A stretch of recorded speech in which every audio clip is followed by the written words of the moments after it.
YouTube pranksters. Now that a kid got shot for doing YouTube pranks in the mall last week, and another video where the cops were called are circulating the internet, I think it's a good time once again to bring this topic onto the table. I'm old enough to have watched this whole pranking thing evolve from candid camera to Ali G. What is the most popular thing in the world? Music. No, ice cream. When YouTube came around, things got a little bit different. First, we got these so-called social experiments. And quickly, these videos turned into 100% fake, gone sexual content for children to jack off. You see, older Zoomers had to watch kissing videos by dweebs on YouTube, since Twitch content creators still weren't around. It's been almost 20 years of pranking on YouTube. And even though not much has changed overall, there are some clear problematic differences in today's YouTube culture that I'll explain to you guys while we go through this new generation of pranksters. So, what is a prank? According to Merriam-Webster, it's a mildly mischievous act. Now, did my parents prank my grandparents by getting a retarded son? Maybe, but the general rule is that there is the prankster and the one getting pranked on. There are some good YouTube pranksters who do funny stuff where at least on the final video it seems that almost everyone is having a good time and it's all good. But most of the time these pranks end up causing more harm than good, like fart in a spacesuit. To go back on the kid who got shot, his channel consists of epic pranks like breaking things, stealing, harassing store owners and teasing foreign Lyft drivers. I have a customer here, so I'm a Lyft driver and he's a little bit drunk and one of them is throwing up, another one is doing the video.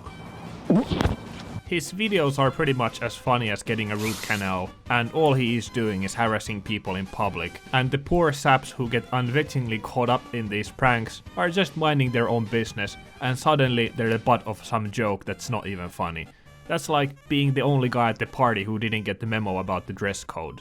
But has he now gone one prank too far? A target of his newest stunt became so enraged, he allegedly pulled out a semi-automatic pistol and shot Tanner Cook in the stomach. Was there ever a moment where, you know, as a father, you're like, hey, son, look, there's a lot of strange people out there. Be careful, you know, messing with, you know, strangers in public, right? Because we never know. You never know who you're messing with. Now, obviously, I'm not saying the right answer to getting harassed by a midwit Zoomer is to shoot them. Any kind of physical assault as a response to getting made fun of is not the way to go. When I've been approached in the streets, especially here in Japan, it happens to me every now and then when people are drunk and they wanna go and harass the foreigner. My personal tactic is to treat them like those people at the mall who wanna sell you stuff. Just ignore them and keep walking. In the end, let's be real. 99% of people doing these pranks are doing it for attention and money. They're like, hey, look at me, I'm doing this crazy prank, pay attention to me. Being attention hungry is lame in itself, but using other people for it just makes it even worse. Putting other people on your video like that, when you can't be sure that they're cool with it, is something I at least avoid. Which is why, for example, when I did my earlier video where I went outside and talked to people, I kept my camera away from them and just tried to have a regular conversation. Now, I'm not saying you can't ever film other people, but the thing is, back in the days of TV pranks, if you wanted to air the show, you had to ask a release from everyone. You think these Zoomers know about releases? No. The only release they're going to know is from the prison, where they eventually will end up for giving an old lady a heart attack. The whole model of this YouTube pranking is pretty much going out and harassing people in public. Then, when their targets get mad and embarrass themselves, they get their face put on YouTube without their consent. And I mean, nobody wants that, right? At least 10 years ago, every single prank video on YouTube was fake, so you knew nobody was really being harassed. But now with literally everyone having a camera with them and social media platform to upload their stuff, there's enough people filming that the next time you leave your house, you might get pranked. Pulling a prank is like telling someone they should go on a diet. It's a tightrope walk.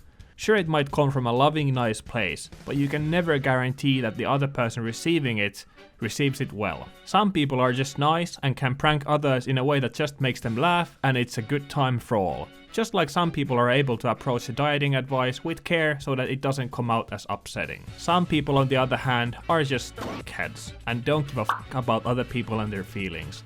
There's multiple pranksters like this on YouTube who are happy as long as they get their views and are willing to use people around them for internet fame. But, like my autism, it's on a spectrum. There aren't just two types of pranksters, good and bad, but every prank is its own thing with its own problems.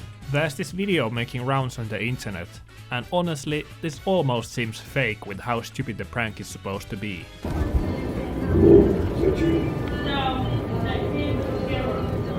Y'all can't be with my customers. So what are you up to? Oh, I was just trolling a little bit. Trolling? Why are you trolling? I thought we'd have a little fun, but... Well, you don't need to troll me. That, "you don't need to troll me," came from the heart.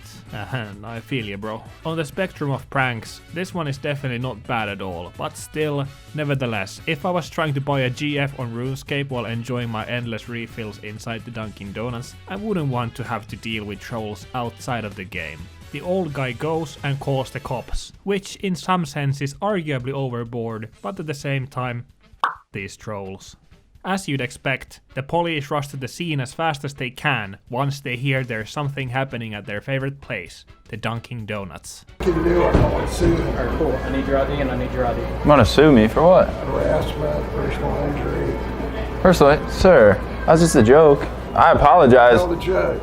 That's just a shoulder tap prank. Tell the judge. I honestly doubt the old man goes through any legal action with this one, but one can only hope that these trolls at least understand the lesson this policeman tells them. Like some News people. on the internet ain't everything, man. But to end it all, we get the biggest bombshell lie since the one time I put 6 feet in my Tinder bio.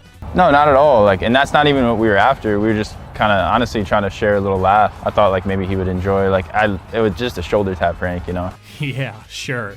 We just wanted to bring some laughter to the world. You know who also said that? The Joker.